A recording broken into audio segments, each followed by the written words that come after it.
سے ضروری اور شاید مارکیٹنگ کی ٹرم کے سب سے مشکل پہلوؤں میں سے ایک ہے، کیونکہ برانڈ امیج بنانے میں برسوں لگ جاتے ہیں اور اس پر آپ کی قیمت 1 ملین یا کبھی $1 بلین بھی لگ سکتی ہے، اور اگر آپ نے اسے صحیح طرح سے نہیں کیا تو شاید یہ 1 صدی پرانے برانڈ کے لیے بھی نقصان دہ ثابت ہو سکتا ہے۔ برانڈ کی تصویر اتنی اہم ہے کہ یہ لفظی طور پر کاروبار کو عروج یا زوال دے سکتی ہے۔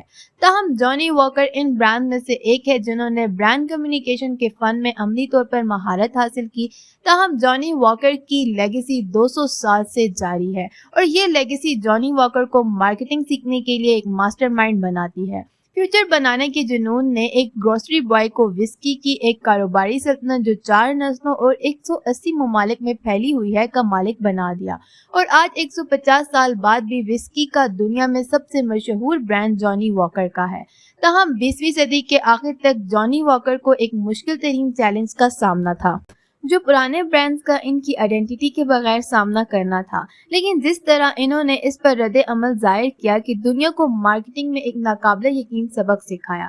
یہ کہانی 1999 کی ہے۔ صرف 3 سال کی مدت میں جانی واکر نے اپنی سیلز میں 14% کی تباہ کن کمی دیکھی، اور جب بورڈ آف ڈائریکٹر نے اصل میں یہ معلوم کر لیا کہ اصل میں غلطی کیا تھی، انہوں نے دریافت کیا کہ جانی واکر کے پاس پوری دنیا میں 27 مہمیں چل رہی ہیں، ان میں سے ہر ایک مہم کا ایک الگ موٹیو تھا، اور برانڈ کو اپنی کوئی خاص تصویر نہیں تھی۔ اس کے علاوہ 1980 اور 1990 کی دہائی میں میگا ٹریڈ وائن اور ووڈکا کی طرف مائل تھا، اور ایک مشروب کے طور پر وسکی کی مقبولیت امریکی صارفین کے درمیان تیزی سے گر گئی، اور یہ میگا ٹریڈ جس کی وجہ سے وسکی کی فروخت میں 20% کمی واقع ہوئی، یہ تب ہوا جب جانی واکر کی پرنٹ کمپنی ڈیاگو نے میدان میں قدم رکھا، اور انہوں نے مارکیٹرز کی ایک حیرت انگیز ٹیم کو اکٹھا کیا جس کا مقصد ایک ایسا برانڈ امیج بنانا تھا جو جدید دور میں اپنا وجود ایک لمبے عرصے تک قائم رکھے۔ اور اندازہ کریں کہ انہوں نے جو مہم ڈیزائن کی تھی وہ بہت جادوئی نکلی کہ اگلے 15 سالوں میں جانی واکر کو اس نے $2.2 بلین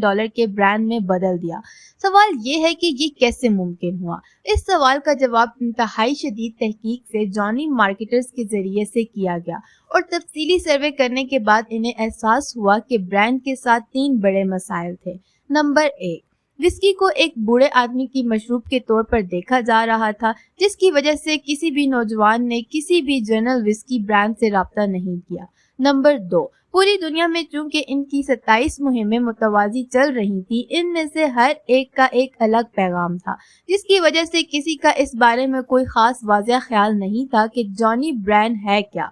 مثال کے طور پر ہر کوئی جانتا ہے کہ نائکی بولڈ ہونے کے بارے میں ہے، ایپل مختلف ہونے اور تخلیقی ہونے کے بارے میں، ٹیسلا مستقبل کے بارے میں ہے، لیکن جانی واکر نے اس کے ساتھ کوئی ٹھوس بیان نہیں دیا۔ تیسرا اور سب سے اہم، مارکیٹنگ کا پیغام صرف خود جنونی تھا، اور یہ تقریباً شوخی مارنے کی طرح لگ رہا تھا۔ جانی واکر دنیا میں اسکاچ کی فیلڈ میں سب سے زیادہ ایوارڈ یافتہ ہیں۔ جانی کے پاس 150 سال کا ورثہ ہے۔ جانی ایک پریمیم برانڈ ہے، اور اس بیانیے نے سامعین سے رابطہ منقطع کر دیا۔ آپ جانتے ہو کیا؟ جانی کے مارکیٹرز نے 3 بنیادی اقدامات کیے جس نے جانی کی دنیا میں تعریف کی۔ نمبر 1، انہوں نے اپنی تمام مہمات کو ختم کیا اور ایک ٹیم بنائی جو خاص طور پر صرف ایک بنیادی پیغام پہنچانے پر کام کرے گی۔ آخری اور سب سے اہم قدم جو انہوں نے اٹھایا، مارکیٹنگ کے پیغام کو تبدیل کیا، یعنی اپنے بارے میں بات کرنے کے بجائے انہوں نے کسٹمرز کے بارے میں بات کی۔ انہوں نے براہ راست اپنے کسٹمرز یعنی 25 سے 35 سال کی عمر کے مردوں سے ڈائریکٹ بات کی، اور ایک بہت بڑا سروے کیا صرف اس لیے کہ وہ سمجھ سکے کہ ان کی کسٹمرز کے کیا خیالات ہیں، اور اس میں انہیں ایک سنہری کامیابی ملی۔ جبکہ زیادہ تر برانڈز یہ فرض کرتے ہیں کہ مرد حضرات صرف فینسی گاڑیوں یا بھرپور طرز زندگی کے عادی ہوتے ہیں، جبکہ جانی کے مارکیٹرز نے دریافت کیا کہ بیرونی کامیابی سے زیادہ ترقی اندرونی احساس، اندرونی اعتماد تھا۔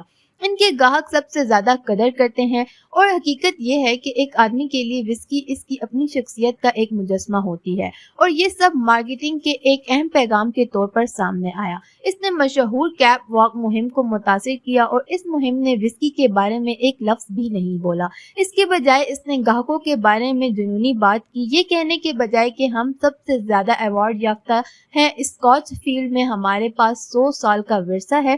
ان کی مارکیٹنگ پیغام نے کہا اگر آپ میں زندگی کی رکاوٹوں سے نمٹنے کا جذبہ ہے، اگر آپ نقصانات کے باوجود عظمت کے حصول میں یقین رکھتے ہیں، اگر آپ خود کا ایک بہتر ورژن بنانے میں یقین رکھتے ہیں، ہر ایک دن آپ کو چلتے رکھنے کے لیے ہم آپ کے ساتھی بنیں گے۔ اور انہوں نے عظیم شخصیات کی داستان پیش کی، جیسا کہ پرنٹ میگزین میں لنکولن کے اقتباس اس حقیقت کو بیان کرنے کے لیے کہ لنکن زندگی کی تمام رکاوٹوں کے باوجود صرف ایک ثانوی صدر بننے کے لیے چلتے رہے۔ میڈیا میں انہوں نے عظیم فٹ بال میں روبرٹو باگیو کو نمایاں کیا، جس میں اس نے اپنے ڈرامنے خواب 1994 کے ورلڈ کپ فائنل میں پینلٹی سے محروم ہونے پر قابو پا لیا۔ اور اندازہ کریں کہ کچھ ہی دیر میں مہم میں آگ لگ گئی۔ اگلے چند سالوں میں جانی فروخت میں زبردست اضافہ ہوا، اگلے 15 سالوں میں تقریباً 100%، جس میں انہوں نے 19 ملین 9 لیٹر کیسز فروخت کیے۔ 1999 میں 10 ملین کے مقابلے میں۔ اس طرح جانی نے اشتہارات میں میراث قائم کی اور تب سے وہ مسلسل اپنے نئے مہمات کو چلتے رہو مہم کا حصہ بناتے رہے، اور یہ مہمات موجودہ حالات سے لے کر تاریخی واقعات ہر طرح کی ہوتی ہیں۔ 2011 برازیل میں منعقدہ کیپ واکنگ مہم میں سے ایک استقامت اور عزم کی ایسی علامت بن گیا کہ جب 2013 میں برازیل میں احتجاج شروع ہوا، لوگوں نے چلتے رہو کے نعرے کو لڑتے رہو میں تبدیل کر دیا۔ تبدیلی کے حصول کے لیے اپنے عزم کا اظہار کرنے کے لیے نعرے لگائے، اور مشہور تصویر کے علاوہ مارکیٹنگ کی حکمت عملی تھی کہ جانی پہلے اسپرٹس برانڈ میں سے ایک ہے۔ اب یہاں ہر مارکیٹرز کو سمجھنے کی ضرورت ہے کہ ہر صارف دانستہ یا نادانستہ ایک ایسی پروڈکٹ کی تلاش کرتا ہے جو اس کی شخصیت کا اپنا مجسمہ۔ جانی واکر نے دنیا کو ایک ناقابل یقین مارکیٹنگ سکھائی اور اپنی کامیابی کا لوہا منوایا۔ آج کے لیے میری طرف سے اتنا ہی۔ اگر آپ نے کوئی قیمتی چیز سیکھی ہے تو اس طرح کے مزید بصیرت بخش کاروباری کے اسٹڈیز کے لیے برائے مہربانی ہمارے چینل کو سبسکرائب کریں۔ ویڈیو دیکھنے کے لیے آپ کا بہت شکریہ۔ ملتے ہیں اگلی ویڈیو میں، تب تک کے لیے اپنا خیال رکھیے۔ خدا حافظ۔